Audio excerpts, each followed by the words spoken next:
Désolée. Ah, mais t'inquiète. Il va t'amener un petit mouchoir. D'accord, parce que là, c'est... Hein... Bah attendez, c'est pas n'importe qui, le monsieur. Pour le make-up, c'est bon? J'aurais dû mettre un autre haut. Oui, mais Il est trop impressionnant. Ce haut est trop impressionnant.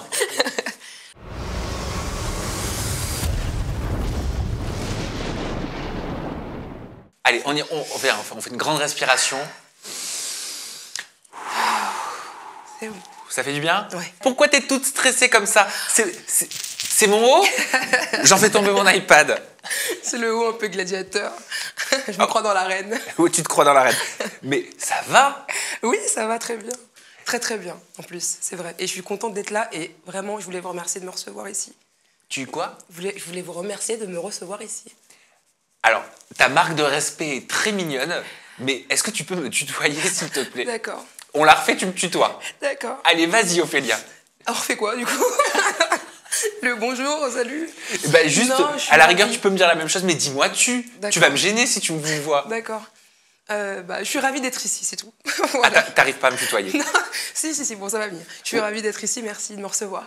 Ben, avec plaisir, Ophélia. Voilà. En tout cas, t'es toute mignonne et t'es hyper touchante. Et Merci. on ne l'avait pas fait ce coup-là. C'est la première fois que j'ai un invité qui pleure avant même que l'interview commence.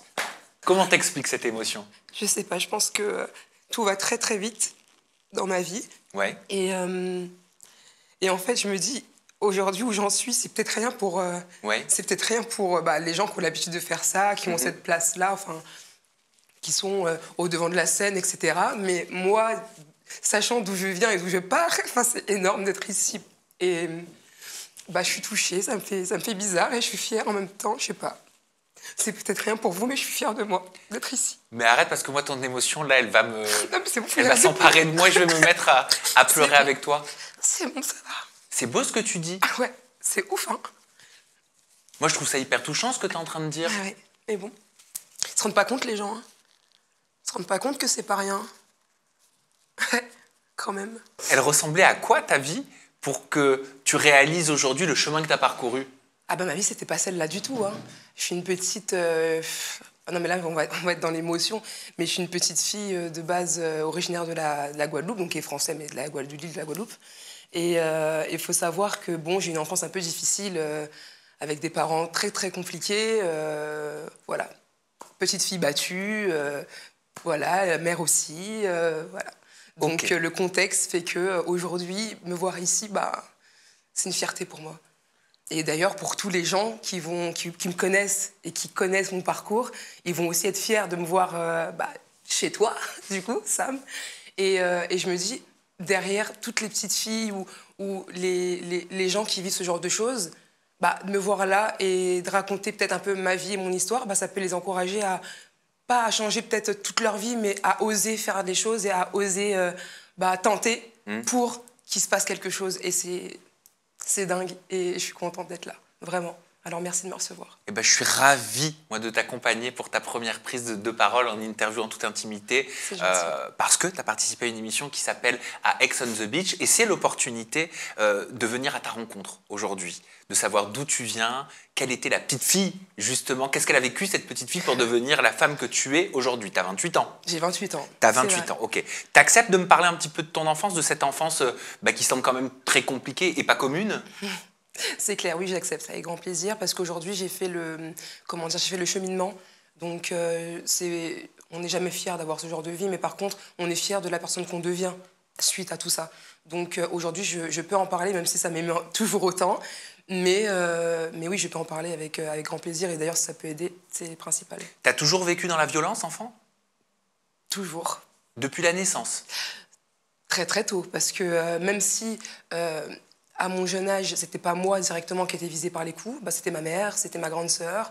Et très vite, avec l'âge, oui, la première claque, et puis les premiers coups, pour un oui, pour un non, parce que ta table de multiplication, pardon, tu la connais pas par cœur, donc ça mérite une claque. C'est compliqué, hein. Donc le contexte familial est très compliqué. A été très compliqué. Tu voyais ta mère se faire frapper par ton père? Exactement, oui. Il le faisait devant ses enfants? Oui. Librement? Librement. Tu te souviens ce que tu ressentais, ce que tu pensais? De la frustration et beaucoup de frustration parce que je peux rien faire. Je suis Ouais. une enfant, je peux pas aider, je peux pas me lever en Goliath et me dire ok, non. J'avais à peine 6 ans, 7 ans. Qu'est-ce que tu veux faire à cet âge-là? Tu peux rien faire de plus que regarder et te dire bah un jour je changerai les choses et j'en ai marre quoi. Enfin bref, je changerai les choses en tout cas. Voilà. Cette violence, elle était due à quoi au départ de ton papa? Est-ce que c'est sa propre histoire familiale? Et je dis pas que ça excuse, hein, mais c'est pour comprendre. C'est sa propre histoire familiale, c'est des dérives, c'est l'alcool, c'est une colère, c'est quoi? Ça venait d'où? Alors, faut savoir que mon père est très croyant, donc religieux, pratiquant. Il boit pas d'alcool, il ne boit pas d'alcool. Il fait, bon, c'est quelqu'un qui s'occupe de lui, il fait du sport. Il n'a pas forcément de, comment dire, de vice, si on peut appeler ça comme ça. Hein. Il n'a pas vraiment de vice caché. En fait, sur le papier, c'est l'homme parfait. Oui. C'est-à-dire qu'il s'occupe de la famille, il ramène un peu... Enfin, c'est vraiment le style de vie d'époque. Hein. Il ramène l'argent, si vous voulez, à la maison. Et maman est là, s'occupe du foyer, des enfants, de faire à manger. Tous les dimanches, il y a toute la famille qui vient à la maison. C'est vraiment ce contexte-là, un peu d'époque, dans lequel moi j'ai vécu. Et en fait, non, c'est vrai que c'est une bonne question ce que tu poses. Parce que mon père a été élevé dans un contexte violent. Du coup, je pense qu'il a reproduit ces choses-là parce que c'était ce qu'il connaissait. Et que finalement, quand on est élevé dans quelque chose, est-ce qu'on ne refait pas la même chose quand on grandit? Est-ce qu'on ne reproduit pas les mêmes erreurs? Je pense que si. Et je pense que c'était ça, en fait. Et je te dis ça aujourd'hui parce qu'il m'a fallu des années pour le comprendre. J'ai pas compris tout de suite, j'ai pas pardonné tout de suite, j'ai pas osé en parler tout de suite. Donc, ouais, c'est un contexte assez particulier. Tu le voyais comme ton père ou tu le voyais comme un bourreau? C'est dingue parce que je le voyais comme mon père et vraiment, je pense que mon père, je l'idolâtrais même. En fait, on a une relation hyper compliquée parce que à la fois, il nous violentait, donc pour des raisons diverses, mais en même temps, on avait vraiment tout ce qu'on voulait. C'est-à-dire que moi, je me souviens d'aller à la plage quand on en avait envie, d'avoir des cadeaux à mes anniversaires, d'avoir une vie de famille normale presque. Et pour moi, ça en devenait normal même, le fait d'avoir une correction quand ça, c'était pas comme il le souhaitait ou ça, c'était pas... qu'en fait, quand on dérogeait, si tu veux, à son image, Oui. eh ben, oui, ça méritait de correction. Qu'est-ce qui pouvait le mettre dans des colères qui allaient sur des dérives et sur de la violence physique envers ses propres enfants? Eh ben, c'était quand... je sais pas comment l'expliquer. Je sais pas il était en quête d'une perfection ou j'en sais rien, l'éducation... Chacun a son éducation, enfin, chaque personne éduque ses enfants à sa manière. Il n'y a pas de mode d'emploi pour éduquer des enfants. Par contre, je pense que lui, il avait une idée de la perfection qui faisait qu'en fait, dès qu'on sortait un peu de ce chemin-là, ça lui convenait pas. Donc la seule manière pour lui de nous faire comprendre les choses, c'était en nous frappant. Par exemple, je prends l'exemple de la table de multiplication. Moi, j'ai le souvenir très, très clair dans ma tête où je n'arrive pas à prendre une table de multiplication. Donc c'était la table de 7, je crois, il me semble. Et en fait, donc, je répétais. Et à force, je me suis pris une tarte, mais une tarte dans l'œil. Et tu sais, je suis restée comme ça. Mais tu pleures, mais tu avales tes larmes parce que tu te dis, mais c'est peut-être moi, en fait, qui ne comprends pas. C'est peut-être mon cerveau qui a du mal, mais je vais y arriver. Il a raison. Enfin, et en fait, c'est triste parce qu'aujourd'hui, j'ai un rapport à la perfection très biaisé parce que avec cette éducation, aujourd'hui, je veux tout bien faire. Je veux être la meilleure dans tout. Je veux être... En fait, je veux qu'on me reconnaisse pour le travail que je fournis, pour tout. Et ça a été ça à l'école, dans le travail. C'est comme ça partout, tout le temps. Enfin, et c'est limite pesant parfois. Je sais pas si tu... Bien sûr, je comprends. À quel moment, Ophélia, tu as réalisé qu'en fait, les coups que tu prenais en tant qu'enfant, les coups que vous preniez, ta sœur et toi, en tant qu'enfant, et les coups que tu voyais d'un mari sur sa femme, d'un père sur ses enfants, n'étaient pas, en fait, normales?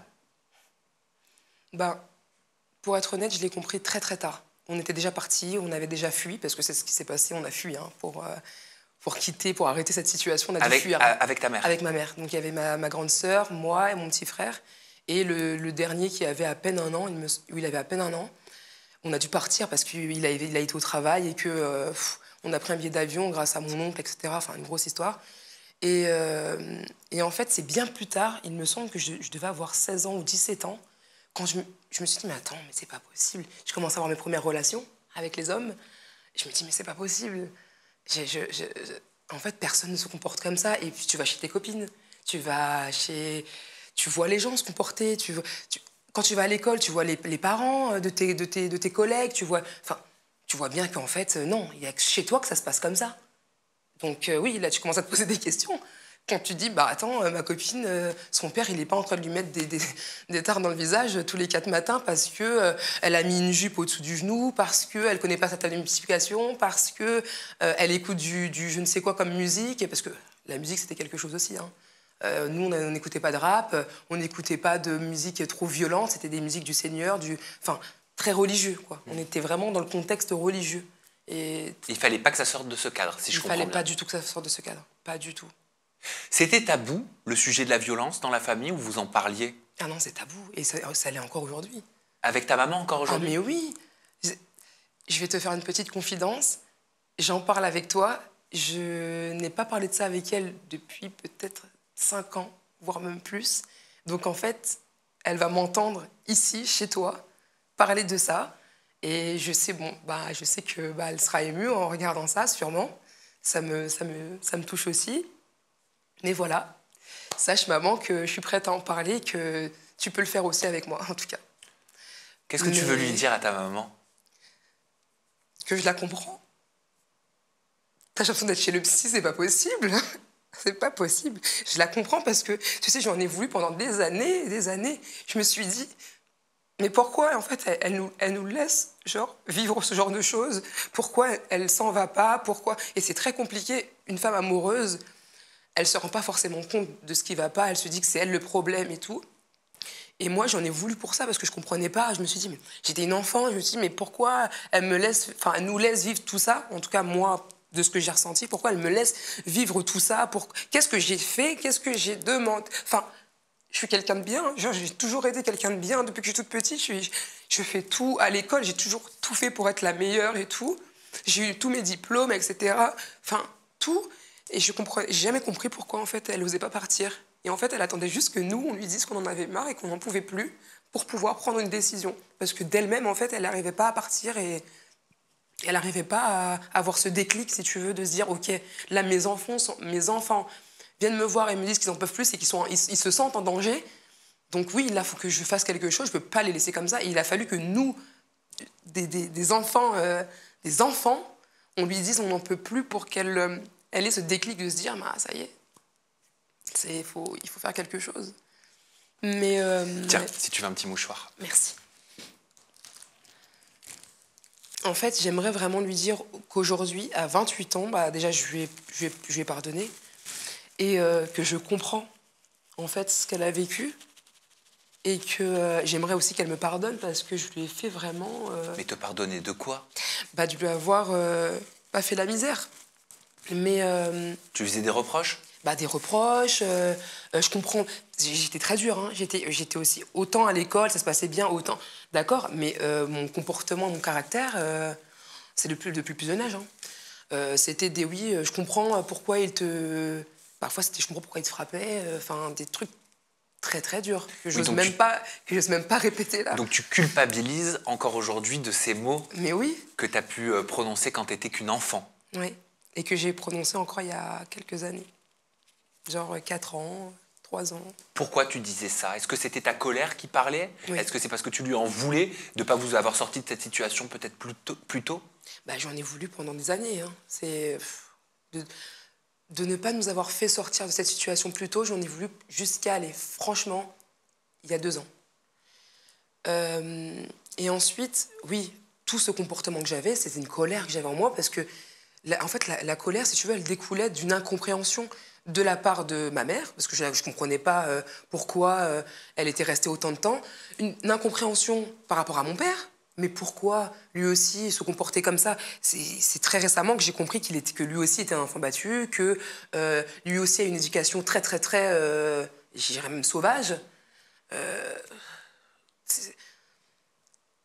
c'est des choses qu'on ne peut pas comprendre quand on est jeune, enfant, adolescent. C'est des choses qu'on arrive à comprendre et assimiler quand on grandit, quand on a des expériences. Quand je vois aussi dans mes relations de couple qu'en fait, j'ai des traumas que j'ai vus. En fait, il y a des choses que j'ai vues avec mes parents qui me traumatisent dans mes relations aujourd'hui. Enfin, et c'est là où tu dis, mais attends, mais c'est que tu as un vrai problème. Tu peux pas faire subir aux gens avec qui tu sors, avec qui tu flirtes, etc., tes traumas d'enfance. Qu'est-ce que tu as vu que tu fais subir à certains compagnons? Bah, en fait... Ou qui te traumatisent? En fait, déjà, moi, la violence, c'est pas possible. Donc déjà, un homme, il va lever le ton, il va s'approcher d'un air un peu... vouloir un peu plus, tu sais, venir... physique, vouloir s'imposer physiquement, ça passe pas du tout. C'est non. Quoi d'autre? Par exemple, une situation, un exemple. Mon père, donc, tapait ma mère, et ma mère, sans réaction, se laissait abattre. Et aujourd'hui, je suis tout l'inverse. Si tu veux, c'est un peu le... Je sais pas comment expliquer ça, mais en fait, je vais être impulsive, mais fois 1000. C'est-à-dire que le moindre petit truc qui me vexe peut me faire déclencher une pas une colère, parce que c'est pas de la colère que j'ai, mais tu sais, je peux vite... je suis impulsive. Exactement. En fait, on va commencer à me crier dessus, m'insulter et tout. Ah non, je peux partir, parce que j'ai tellement peur de vivre ce qu'elle a vécu et ce que j'ai vu toute ma vie que je peux pas me laisser écraser par qui que ce soit et en rien, ni d'insultes, ni de... Ah non, je peux pas. Ça t'a déjà posé des problèmes dans certaines relations amoureuses? Oui. Il faut savoir que ma dernière relation date d'il y a 2 ans. La plus longue, hein. On est resté 4 ans et demi ensemble. Et ce qui est dingue, c'est que parfois, évidemment, on vivait ensemble et tout, et il y a des disputes de couple classiques. Donc voilà, on les connaît tous, ces disputes. Les toilettes, t'as pas baissé la lunette, tes chaussettes qui traînent, bon voilà, hein, j'apprends rien. Mais lui, par contre, il le vivait pas très bien parce que, par exemple, encore un exemple, on va être à la maison, il va jouer à la console pendant 1 heure, 2 heures, 3 heures, je lui dis putain, la console, tu sais, mais moi je lance beaucoup de piques, il faut savoir. Donc la console, ça va quoi, enfin, dans ce cas-là, filme-toi et au pire deviens gamer quoi, mais tu sais, voilà, tu sais, j'envoie beaucoup de piques. Donc lui, il va vouloir répondre, la réponse va me faire vriller, par exemple, tu vois, alors que c'est moi qui ai cherché. Et tu vrilles comment? C'est dans les mots, donc je crie aussi. Donc t'es insultante? Les insultes restent quand même mesurées. Hein. Je vais pas toucher à la famille ou je sais pas quoi, non. Les insultes restent mesurées, mais par contre, oui, très grossières. Voilà.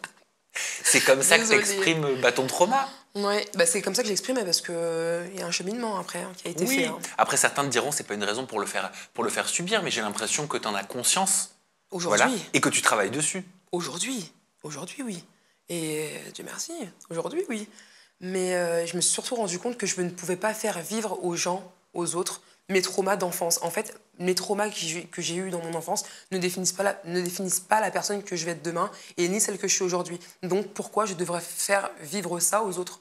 Non. Donc, d'où tout ce cheminement, le fait d'avoir repris contact, parce qu'il faut savoir que quand on a fui la Guadeloupe, j'ai coupé tous les ponts avec mon père. Donc, et c'est que récemment que j'ai repris contact avec lui. Et en lui disant que voilà, je te pardonne, je comprends pourquoi... ça se comprend pas, évidemment, on n'excuse rien, mais on peut essayer de comprendre le contexte, on peut essayer de comprendre l'état d'esprit, on peut essayer de comprendre ce qui se cache derrière autant de violence. Parce qu'en général, quelqu'un de violent, ce que j'ai compris, c'est que ça vient pas de nulle part. Ça ne vient jamais de nulle part. Comment t'as fait pour reprendre contact avec lui? Par tous les moyens. Déjà, j'ai demandé à ma mère son numéro, c'était niette. Et j'ai demandé à mes oncles et tantes s'ils avaient des nouvelles, vu qu'eux, ils font souvent l'aller-retour entre la métropole et les Antilles.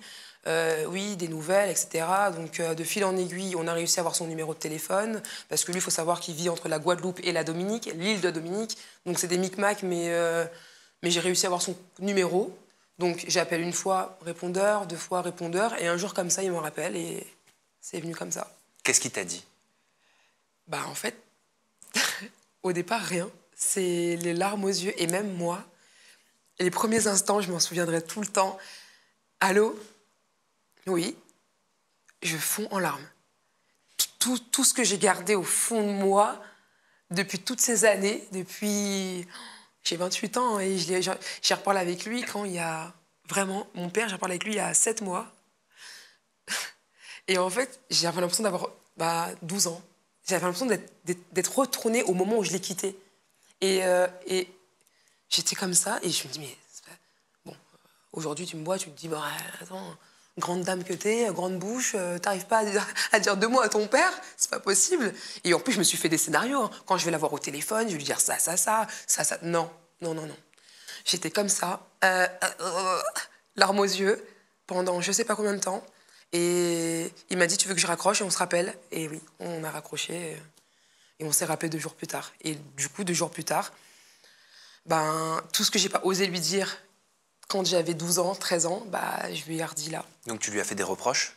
Non, par contre, j'ai pas fait de reproches. J'ai juste dit que je comprenais la situation, que j'avais grandi, évidemment, et que je lui pardonnais de tout ce qui nous avait fait vivre, parce que j'ai aussi été informée de la manière dont ses parents l'avaient élevé, le contexte, etc., qui n'était pas aussi terrible. Donc, je lui ai mis carte sur table. Hein. Je lui ai dit, je suis au courant de ta mère, ce qu'elle te faisait, ton père. Donc, je comprends mieux aujourd'hui. Je te pardonne, même si ça n'excuse pas, mais je te pardonne. Et moi, j'en ai besoin de toute façon pour avancer. Et lui, de son côté, est-ce qu'il s'est excusé? Est-ce qu'il t'a donné plus d'informations? Est-ce qu'il a mis des mots sur les situations que vous aviez vécues?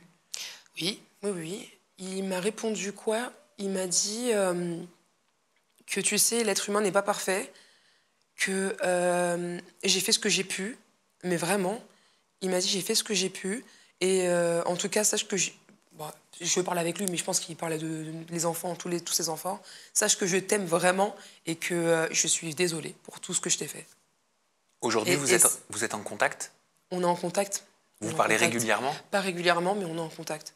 On va dire, après tout dépend, c'est relatif régulièrement, mais on se parle 1 fois par mois à peu près. Depuis 6-7 mois. Tu penses qu'un jour, vous retrouverez la relation père-fille ou il y a quelque chose de cassé? C'est cassé. C'est cassé et on peut pas recoller ce genre de morceaux. C'est pas quelque chose d'anodin, c'est des traumatismes qui vont me suivre toute ma vie. Mon histoire, elle va me suivre toute ma vie.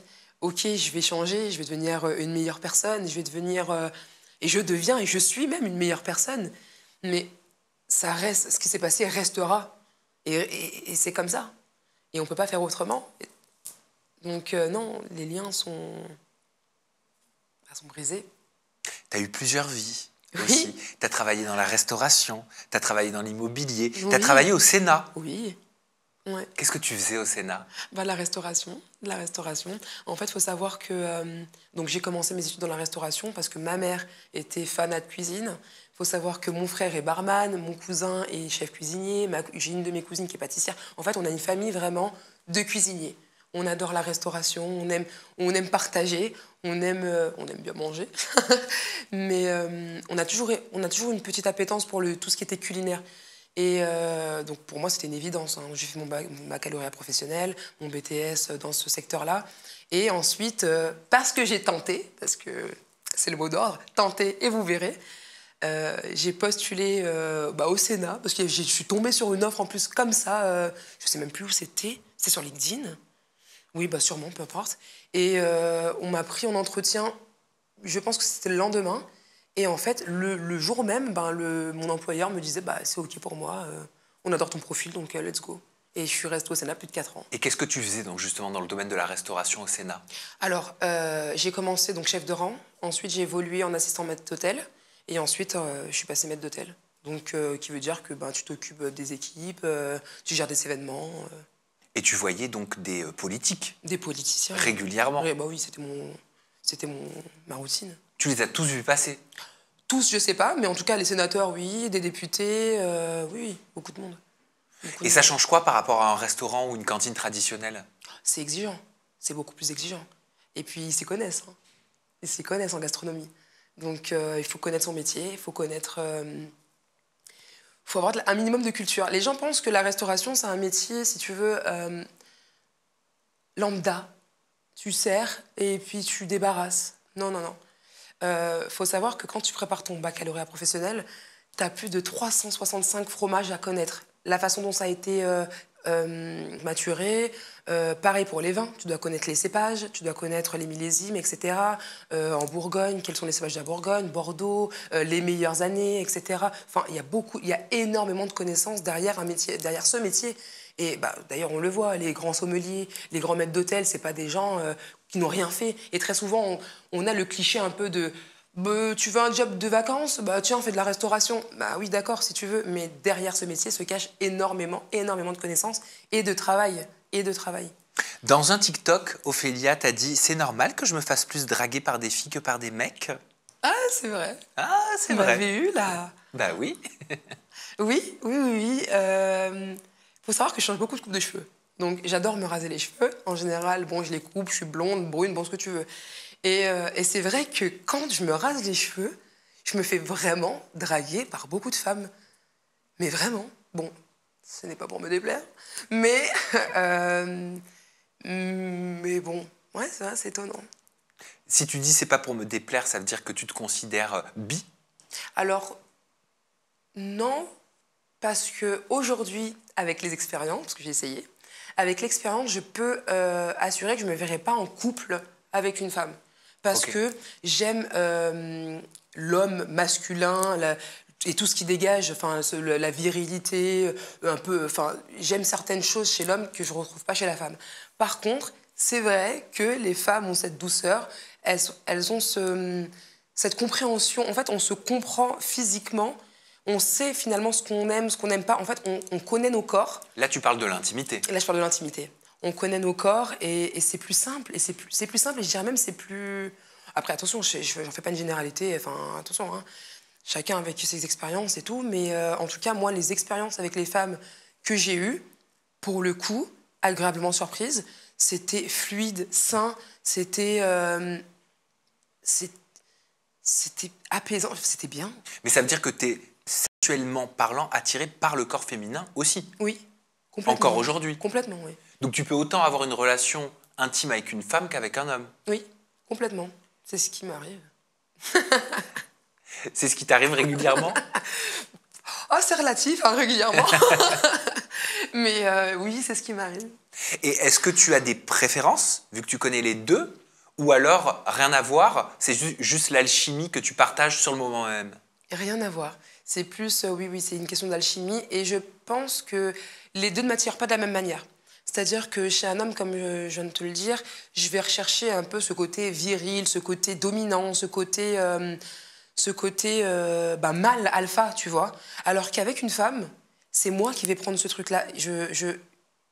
Automatiquement, ça se fait naturellement. Et je l'ai remarqué parce que j'ai quand même eu 2-3 expériences qui font qu'à chaque fois, je me retrouve dans de mêmes circonstances. C'est que oui, au bout d'un moment, il n'y a pas photo. C'est que je me considère, moi, comme l'énergie masculine, si tu veux. Oui, donc l'alpha, c'est toi. Exactement. Donc, c'est pas la même chose que je vais regarder chez un homme de chez la femme. T'as compris? Je regarderai pas la même chose chez l'homme et chez la femme. Et tu n'as pas les mêmes comportements avec une femme qu'avec un homme. C'est vrai aussi. Avec un homme, je suis féminine, et j'adore être féminine d'ailleurs, c'est pas la question. Et avec une femme, je suis aussi féminine, attention, parce que bon, c'est pas parce que je dis que j'aime avoir l'énergie masculine que je me rase la tête, je mets les joggings, enfin bon, les clichés comme on peut comprendre. Non, non, non. C'est qu'avec l'homme, oui, je suis cette petite fille, si tu veux, bon, en recherche d'attention, je sais pas, mais en tout cas, je suis cette petite fille qui a envie d'être protégée. Donc bon, on parle de mon père, peut-être, d'accord. Mais oui, je suis cette petite fille qui a envie d'être protégée par quelqu'un envie d'être rassurée, par quelqu'un de protecteur, quelqu'un de... Voilà, en tout cas, enfin bref, je décris mon homme idéal. Enfin bref. Et avec la femme, ce sera différent. J'ai envie de protéger, j'ai envie de faire attention, j'ai envie d'apporter tout ce dont la personne a besoin. Ça va pas être les mêmes... ça va pas être les mêmes attentes. Et j'attends de la femme qu'elle soit justement douce, qu'elle soit vulnérable, si tu veux. Et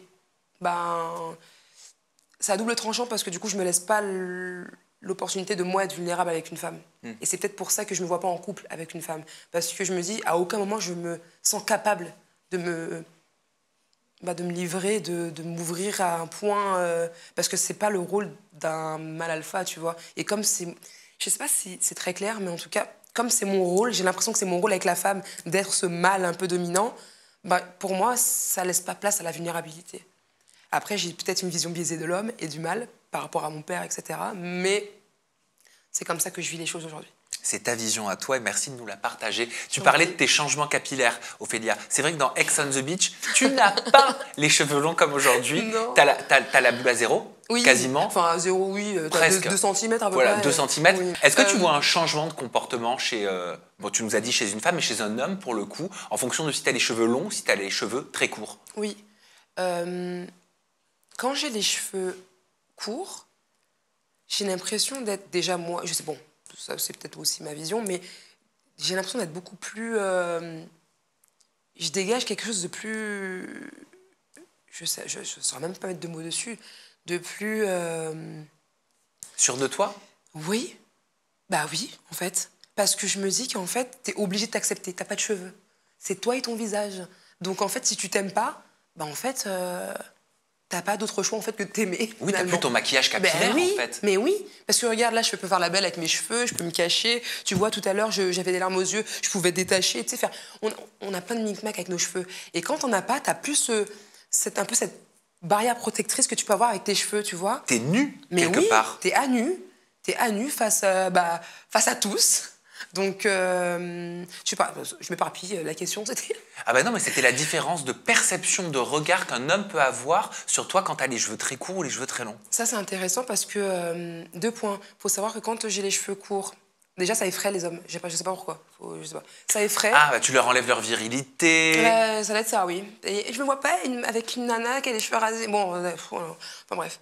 Et donc, ça leur fait peur. Très souvent, on me dit, j'arrive pas à venir te parler parce que tu dégages quelque chose de tellement fort qu'en fait, on n'ose même pas te parler. Et quand j'ai les cheveux, c'est tout l'inverse. Je fais plus petite fille, plus, tu vois, plus douce. Et ça, on me le dit aussi beaucoup. Quand j'ai les cheveux rasés, je fais moins douce que quand j'ai les cheveux longs, tu vois. Je sais pas si c'est vrai, mais... On peut être féminine avec les cheveux très courts. Mais bien sûr, parce que je le suis. Donc, bien sûr, complètement. Mais alors pourquoi eux ne le voient pas? Je sais pas, écoute, le cerveau humain va comprendre. Toi, tu te préfères comment? Les cheveux courts. Les cheveux courts parce que j'ai l'impression d'être vraiment moi. En fait, je sais pas comment t'expliquer. Parfois, comme on dit, t'es à ton prime. Oui, les cheveux courts, c'est mon prime parce que, en fait, je suis moi et les gens... En fait, vu que j'ai pas de cheveux, il y a rien à voir, en fait. Donc, je suis obligée de faire ressortir ce qu'il y a de mieux. Enfin, ma personnalité, tu vois, mon moi intérieur est obligé de ressortir parce que j'ai rien d'autre à montrer que mon moi intérieur, tu vois. Je mets pas de... Bon, là, je suis un peu apprêtée, si tu veux, mais je suis pas très... je vais pas mettre des trucs très colorés, très... je m'habille bien, je fais attention à moi, oui, d'accord, mais tu sais, je suis pas extravagante non plus... En termes de vêtements, je parle. Je suis pas extravagante. Donc je me dis, avec les cheveux courts, une tenue assez normale, si tu veux, t'es obligé de faire sortir quelque chose. Sinon, les gens s'intéressent pas à toi. Tu as été demi-finaliste aussi d'un concours de top modèle. Quel rapport tu as à ton corps, à ton enveloppe corporelle, à ce que tu dégages, à ce que tu projettes, à ce que tu représentes? Faut savoir que j'ai fait ce concours parce que j'avais pas confiance en moi. Ok. Donc j'avais besoin de me rassurer déjà, de retrouver une confiance en moi. Et donc, j'ai commencé à faire des photos, à m'inscrire à des castings, des concours, etc. Demi-finaliste, merci. Mais c'était vraiment dans l'objectif de vraiment me réapproprier mon corps. Je sais pas si je me suis jamais aimée. Aujourd'hui, je m'aime, c'est pas la question. Mais en tout cas, à cette époque-là, je sais pas si je m'aimais pas ou si... Je sais pas ce que j'avais, mais j'avais un mauvais rapport avec mon corps. Et il a fallu que je fasse...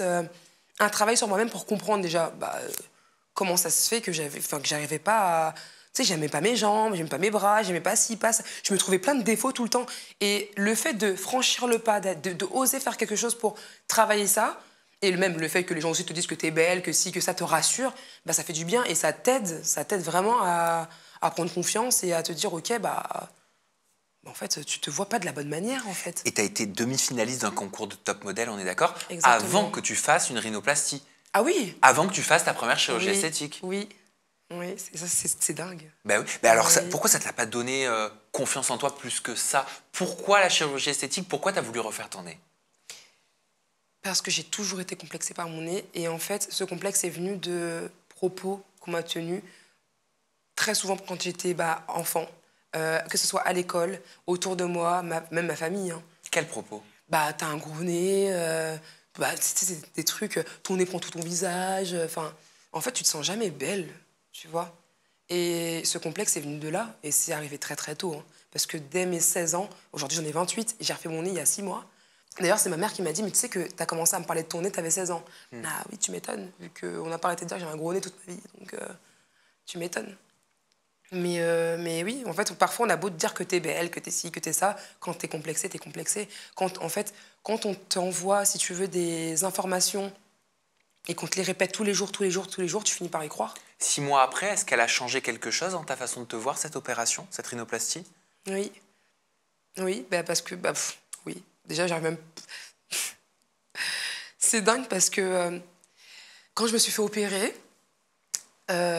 j'étais contente. C'est-à-dire que sans même m'avoir vue, au fond de moi, j'avais un poids. Non, mais je me sentais d'un coup libérée d'un poids, comme si j'avais trimballé ce truc-là toute ma vie et tout. Je ne m'étais pas encore vue. Quand je me suis vue, mitigée au départ. Parce que, en fait, tu ne te reconnais pas. Très clairement, tu ne te reconnais pas.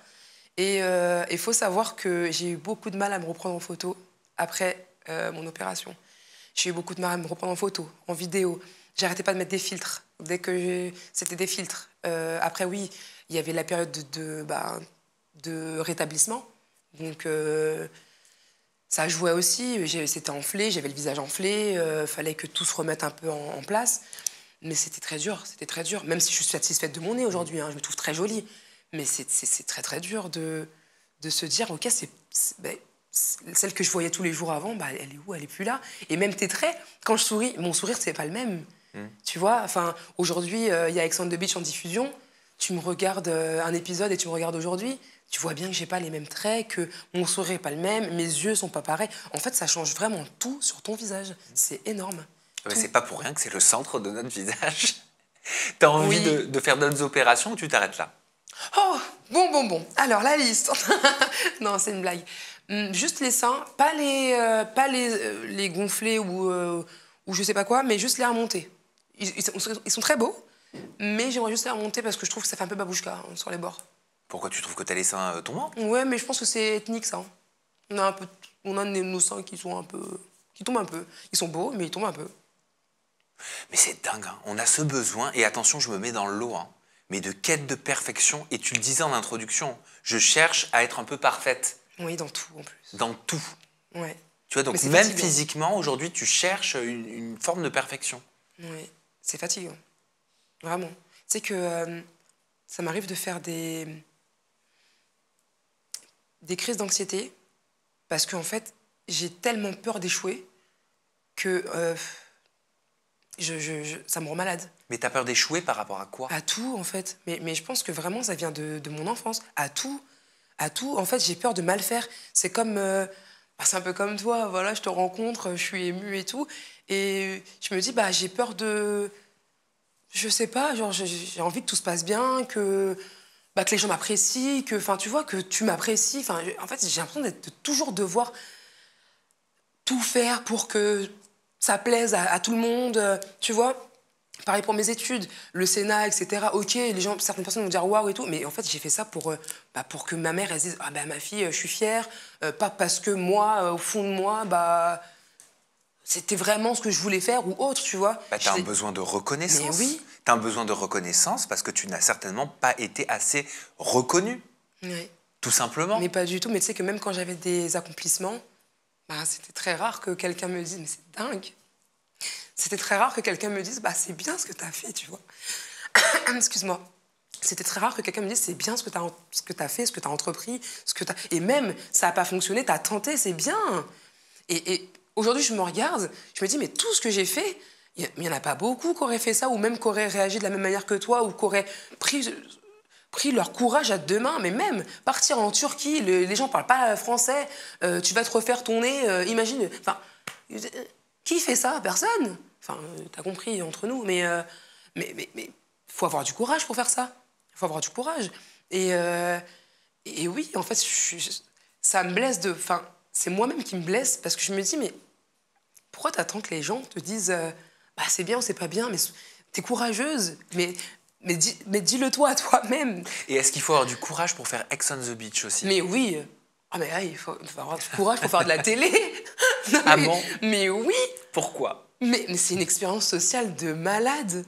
En quoi c'est Et une j'ai adoré, expérience hein. sociale? Mais attends, t'es enfermé dans une villa, ok, il fait beau, t'es en vacances si tu veux, mais t'es enfermé avec des gens que tu connais pas, sans téléphone, sans rien, t'es poussé dans tes retranchements.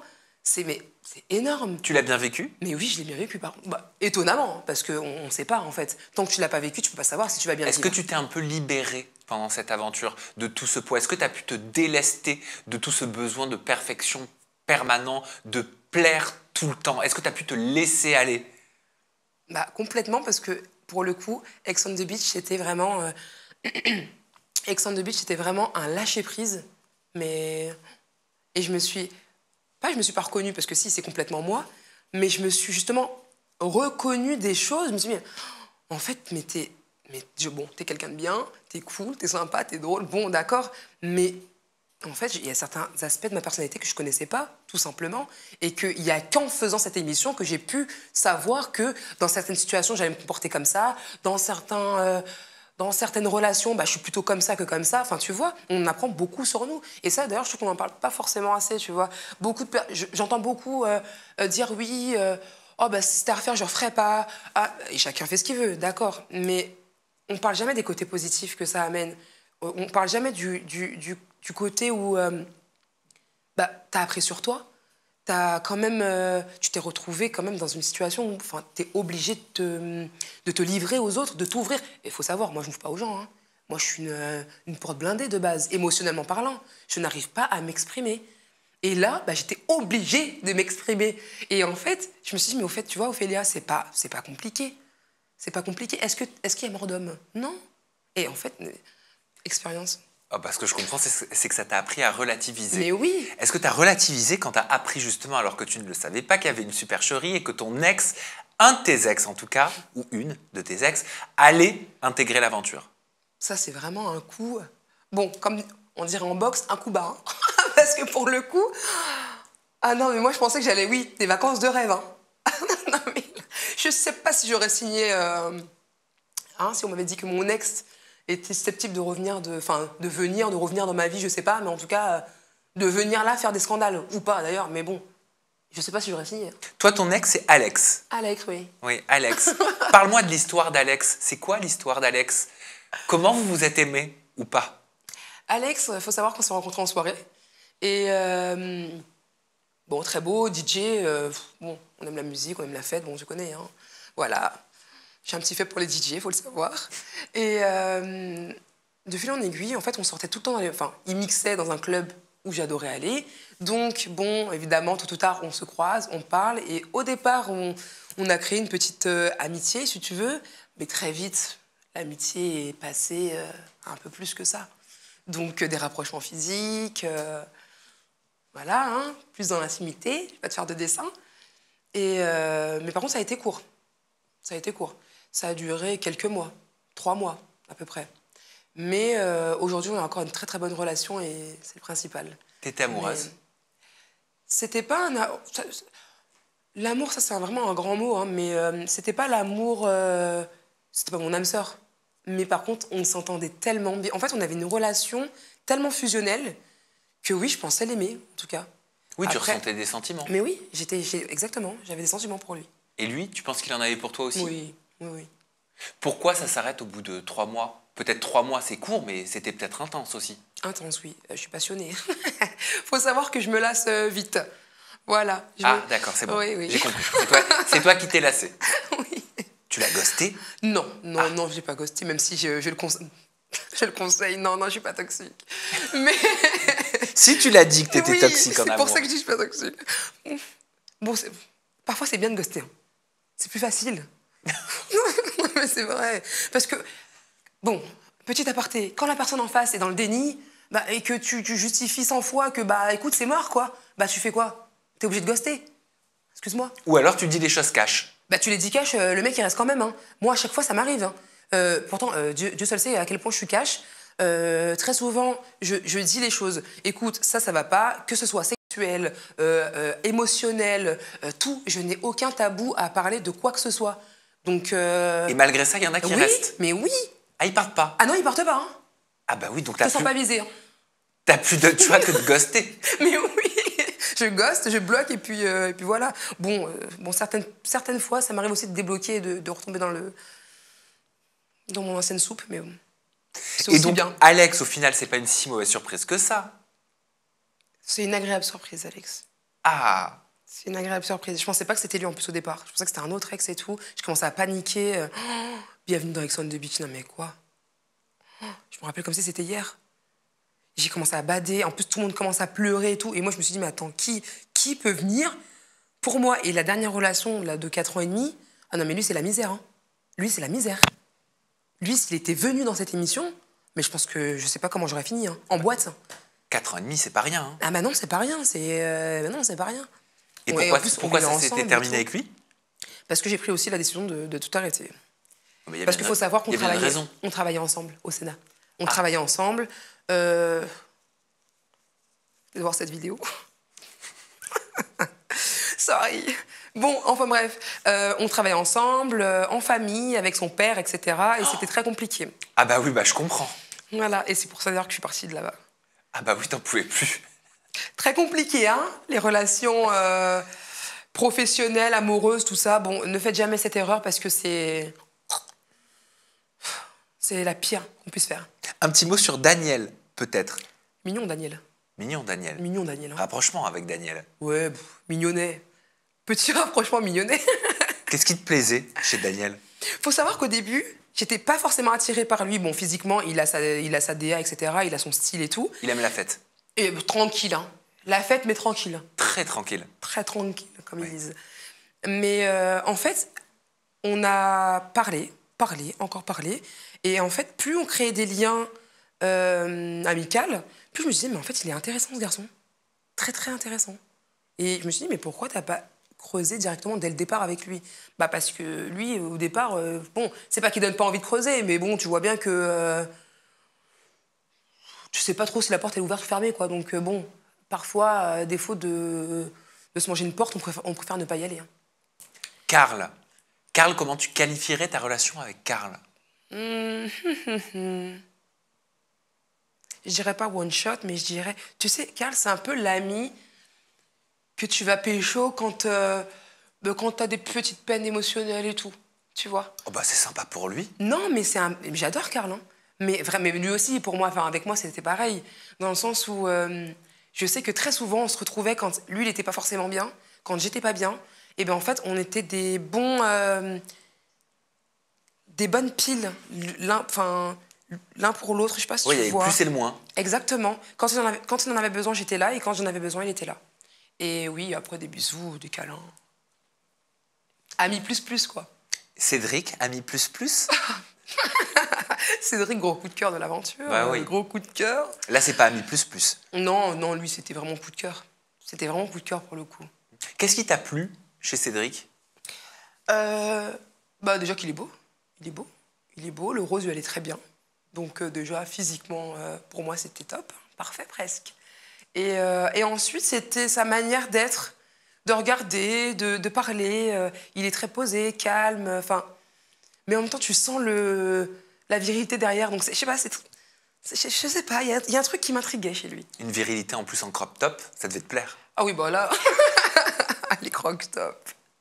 Oui, bon, on voyait bien les abdos et tout, c'est pas mal, ça. Ah, c'était pour apercevoir les abdos, tu penses? Oui, je pense. Mais bon, c'est pas aller beaucoup plus loin parce que c'est Sophia au final qui te l'a volé. Ah oui, je me suis fait recaler au bout de 24 heures. Mais bon, c'est bien, c'est bien. Ils se sont vraiment bien trouvés. Sophia qui sait lire dans les pénis masculins. Ah oui, ça c'est un talent exceptionnel. Que C'est un j'aurais don. aimé avoir, peut-être. C'est un don. C'est un don, exactement. Et il y a eu aussi un rapprochement avec Nate. Il y en a eu des rapprochements. Peut-être pour te venger de Sophia. Non, Non, peut-être parce que je me sentais seule, oui. Parce que Nate, c'est l'ex de Sophia. Oui, Nate, c'est bien l'ex de Sophia, mais il n'y avait rien entre eux, c'était terminé depuis longtemps. Et en plus, quand il est arrivé dans l'émission, ils ont tout de suite mis les choses à plat. Et il n'y avait pas de... En fait, c'était pas ambigu, il y avait pas de... C'était pas malsain et tout, donc non, je me suis dit pourquoi pas. Et il faut savoir qu'au bout d'un moment, bon, t'as tout le monde qui se pécho, moi je suis la seule bredouille. Attends, c'est bon. Faut quand même qu'on puisse manger à notre faim. Je sais pas. Une mauvaise entente avec Camille, de ce que j'ai cru comprendre. Mauvaise entente. Bah, c'est arrivé de... On parle de quand je lui dis qu'elle a été écervelée, tout ça? Oui, quand tu lui dis qu'elle est moche et bête.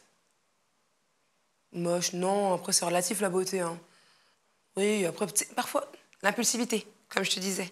C'était... Voilà, t'as vrillé. J'ai brillé. C'était un moment où tu as brillé, on va dire ça. J'ai brillé.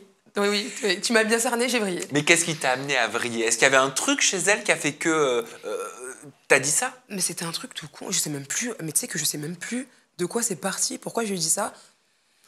Je pourrais même plus te le dire, mais oui, en tout cas, elle a sûrement dû me dire quelque chose qui m'a pas forcément plu. Et je lui ai dit, non, mais de toute façon, toi, t'es moche et cervelé, quoi. Mais ça, c'est vraiment la preuve de ce que je te disais tout à l'heure, tu vois. C'est une de mes scènes d'impulsivité. Une de mes scènes d'impulsivité. Tu peux regretter certaines déclarations, certaines impulsivités? Complètement. En fait, tu sais, je suis tellement passionnée, enfin, je vis tellement tout à 100% que, en fait, c'est pas tout le temps bien. Parce que, oui, comment te dire, tu vas être en colère, ça va être fois 1000, mais par contre, parfois, tu réfléchis pas. Donc, c'est pareil pour l'amour. Tu vas être attiré par quelqu'un, tu vas y aller, mais finalement, c'était pas une bonne personne, ou c'était peut-être toxique, ou ci, ou ça, tu vois. C'est pareil, je saute vite, pas du coq à l'âne, mais j'ai toujours cette impression de laisser passer un peu mon cœur. Enfin, je sais pas comment t'expliquer. Je peux être là, être avec quelqu'un de bien et tout, et me dire, oh, mais imagine c'était lui, mon coup de cœur. Enfin, imagine c'est lui l'homme de ma vie. Et étais-je le mec que j'ai, pour tester avec l'autre, parce que je pense que c'est peut-être lui. Et puis une fois que j'ai lui, je dis, mais imagine c'est... Mais Ophélia, on peut pas vivre comme ça. On peut pas vivre sous le coup de l'impulsivité, passionnément. C'est bien, parce que finalement, tu regrettes pas. T'as essayé, t'as tenté, et puis voilà. Mais tu peux pas vivre comme ça tout le temps. C'est... Ben regarde, aujourd'hui, je suis bredouille. Voilà. T'étais consommatrice, Ophélia, de télé-réalité? Alors, je me suis arrêtée aux Anges, désolée, mais je me suis arrêtée aux Anges, la Nabila et tout ça, et par contre, j'ai regardé les 50. Parce que j'étais hyper intriguée, parce que je voyais beaucoup Enzo, Jonathan, tout ça, se rebeller un peu contre les anciens, faire un peu des... Tu vois, comment te dire? Il faisait parler d'eux. Hein, la team Azul. Oui, la team Azul contre les anciens, la team, je sais plus, le Royaume, je crois qu'il disait. Le Royaume. Et je me suis dit, mais tiens, enfin des nouveaux visages qui osent... Parce que, bon, la télé-réalité, ok, on les connaît tous. Hein. On les connaît tous, les anciens, tout ça, bon voilà. Et je me suis dit, enfin, des gens qui osent, tu vois, qui osent y aller, porter leur hein, pour pas être vulgaire, sur la table, leur coraux sur la table, et dire ce qu'ils pensent comme ça. Enfin, ça fait du bien. Et puis même, c'est des nouveaux visages, ils sont frais, ils sont beaux, enfin, ça fait du bien. Et du coup, j'ai regardé et j'étais agréablement surprise. Et d'ailleurs, j'adore Enzo. Voilà. La team Azul, là, eux tous, j'adore. Et est-ce que tu connaissais Antoine Goretti? Antoine Goretti, je l'ai vu une fois en soirée avant cette émission. Ah, vous étiez croisés? Mais en soirée, une Au fois. Boum Boum? Non, c'était au Cactus. C'est Cactus ou Cucu? Moi, je sors pas, hein, mais je sors les noms des boîtes qu'on me dit de temps en temps. Ouais, non, c'était au Cactus. Et il avait dragué une copine à moi et tout. Enfin bref, peu importe. Mais oui, je l'avais déjà croisé, si tu veux. C'est pas un ami, mais je l'avais déjà croisé, ouais. Et alors, est-ce que vous êtes entendus dans l'aventure? T'as dû le reconnaître. Oui, moi je l'ai reconnu. Lui, non, parce qu'il envoie des gens, sûrement. Avant 30 secondes, parce que je crois que j'ai des... Ça vous emmène pas si je bois un peu d'eau? Ah non, tu peux boire, bien sûr, tu fais comme chez toi. Regarde, moi aussi, je peux m'hydrater. Ah, nickel. Même pendant que je te pose des questions. Ah, bah voilà, nickel. Oui, donc tu l'avais reconnu. Oui, je l'ai reconnu. Et d'ailleurs, c'est ce que je crois que je l'ai dit à Emma. Ah bah tiens, je le connais, j'y vais en soirée, etc. Et quoi d'autre? Et c'est tout, en fait, j'ai pas de... Emma, elle m'a expliqué justement qu'elle s'était très mal passée avec Antoine Goretti. Elle le trouvait parfois même un peu virulent dans son comportement. Bah, après, on aime ou on n'aime pas, hein, tu sais. on aime ou on n'aime pas ce trait de caractère, tu vois. Moi, je sais que je suis quelqu'un de très tranché. Je sais que je porte mes convictions, etc. Et après aussi, je n'aime pas forcément le manque de respect. Mais Et toi, tu l'aimais bien, Antoine? c'est pas mon ami. C'était pas mon ami. Ça ne l'est pas encore aujourd'hui. Mais comme plein d'autres. Hein. Vous aviez pas d'atome crochu? Non, on a essayé hein, pourtant. Hein. On a essayé, hein, mais non. Il est beau gosse. Il est très beau. Hein. C'était pas ton style. Non. On a essayé, hein, vraiment. Mais non. Mais vous avez essayé jusqu'à où? Au bisou. Ah, quand même! Ouais, Au bisou. On s'embrassait une fois dans une chambre. Avec la langue? Non. Ah, juste un smack? Ouais, c'est un smack. Mais même ça, tu sentais qu'il n'y avait pas de... Ah, ça, il n'y avait pas de chimie? Non, néant. Vraiment néant. Qu'est-ce que tu retiens de toute cette aventure? Vraiment, je pense, moi, parce que je suis agréablement surprise de la personne que je vois aujourd'hui à l'écran. Et surprise parce qu'en fait, c'est beau ce que je vois. C'est moi, c'est quelqu'un qui s'assume, quelqu'un qui n'a pas peur, quelqu'un qui dit ce qu'elle pense, quelqu'un qui... Ça fait du bien. Enfin, je sais pas, je me suis vraiment redécouverte. Et même aujourd'hui, quand je me regarde, je me dis, mais c'est dingue la personne que je suis. Et je me trouve 2 fois plus belle aujourd'hui. Et je vais même aller plus loin. Je me trouve 2 fois plus belle grâce à cette émission. Parce qu'on se voit, oui, dans le miroir. Mais c'est pas pareil que de se voir comme ça, en communauté, vivre, tu vois, vivre des émotions, des trucs. Et je me dis, mais c'est ouf. Mais tout ce temps à ne pas avoir eu confiance en moi, à me trouver moche, à me trouver si... On se trouve des tas de défauts, mais très souvent, les meilleurs juges, c'est ceux qui nous voient. Et bah, moi, je me vois aujourd'hui à la télé, je me trouve particulièrement belle. Mais sinon, à part ça, authenticité, je dirais. S'il y a un mot à retenir, authenticité, parce que déjà, j'ai rencontré des gens formidables et on était tous vraiment nous-mêmes, je crois, à 2000%. Et sur les réseaux, ça se passe comment? Normal, sur les réseaux. Pas trop de critiques? Ah, tu parles de moi? Oui. Enfin, par rapport à l'émission et tout? Oui.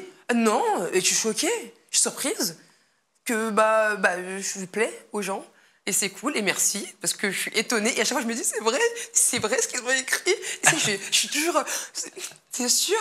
Et pour te dire, mon cerveau toxique, je suis en train de me dire, ouais, mais Internet, de toute façon, un jour il t'aime, le lendemain il te déteste. Donc, ah non, ça c'est pas toxique, c'est la vérité. Ah, c'est vrai? Ah oui, c'est vrai. Bon, je te confirme. Ah, On t'aime bon, le lundi, on te déteste le mercredi. Ah oui, donc et on te re-aime le vendredi. Ah bah d'accord, donc c'est tout bon. Bah d'accord. Parce que tous les jours, je me dis, non, te fie pas à ça. Aujourd'hui, on t'aime, demain, attendez de voir la suite. Faut jamais s'habituer à trop d'amour. Ah ouais. Non mais c'est vrai. Non mais je te crois. Sur les réseaux, malheureusement. Ouais. Mais c'est la vie, hein. C'est comme dans la vie, c'est pareil. On a des déceptions, il y a des moments où on est là, des moments où on est là. C'est pareil, c'est un peu plus exacerbé numériquement parlant. En tout cas, c'est très cool que ça se passe bien pour toi sur les réseaux. En parlant des réseaux, Ophélia, on peut bien sûr te regarder dans Ex on the Beach, sur MTV et sur Paramount+, mais on peut aussi te retrouver sur tes réseaux sociaux. Ton compte Instagram, c'est Ophélia, mais que t'écris avec un 0. Oui, exactement. Voilà, 0Ophélia avec 2 A. Oui. Et ton compte TikTok, c'est Ophélia, donc un 0, 0Ophélia, avec 2 A également. Tu travailles encore au Sénat? Non, plus du tout. Comme tu disais, j'ai eu cette vie. Oui, j'ai eu cette vie, parce qu'il y a eu le Sénat, donc la restauration, l'immobilier. Donc, pareil, c'était top, etc. Après l'immobilier, la télé, du coup. Aujourd'hui, demain, comment je me vois, je sais pas. J'ai pas d'objectif défini. Je me dis pas, Ophélia, elle va faire ça de sa vie. Non. Par contre, j'ai une petite liste sympa. Donc, je me dis, voilà, cocher. Et si on peut en cocher d'autres, c'est bien, tu vois. Et si jamais, en plus, je peux... peu importe mes ambitions, mais ouais, je coche. Non, si tu peux quoi? On va finir là-dessus. T'as l'air d'avoir un rêve. Non, j'allais dire, en fait, si... tu vois... La notoriété, c'est ce qui va découler un peu de ce qu'on vit aujourd'hui. Même chez toi, Ex on the Beach, etc., il y a des choses qui vont en découler. Et je me dis, si cette notoriété, elle pouvait me servir à faire des choses ou aider des gens qui ont vécu ce que moi j'ai vécu, que ce soit dans mon enfance, dans mon adolescence, etc., ou même faire des projets un peu plus humanitaires, des trucs comme ça, pour aider vraiment les personnes qui en ont besoin, je le ferai avec grand plaisir. Et c'est vraiment ce que j'ai envie, tu vois. Et je me dis, oui, les réseaux, il y a des côtés négatifs. Oui, il y a beaucoup de côtés négatifs, mais je me dis, il y a aussi beaucoup de côtés positifs et on peut en tirer beaucoup de bons. Et encore une fois, il suffit d'une personne pour que votre vie change parfois. Parce que j'ai n'importe quoi. Il a suffi un casteur pour me retrouver aujourd'hui là face à toi, tu vois. Et il faut savoir que j'ai un petit compte. Hein. T'as vu mes réseaux sociaux. J'ai 800 abonnés, 3 pèlerins, 4 tendus. Et je vous adore d'ailleurs. Mais, enfin... de nulle part, c'est sorti. Et il a fallu qu'une personne se dise « Ok, elle a du potentiel, ou je la vois bien faire ça, ou peu importe. » Une personne te fait confiance une seule fois et ta vie, elle peut changer. Donc, tenter et on ne sait pas. Merci Ophélia, quelle belle conclusion. J'ai bien fait de pousser ma question. Merci de nous avoir regardés. On se retrouve très bientôt avec un nouveau candidat d'Ex on the Beach. D'ici là, prenez bien soin de vous et des gens que vous aimez. Et faites très attention parce qu'il peut y avoir toujours un ex dans les parages. Bye bye.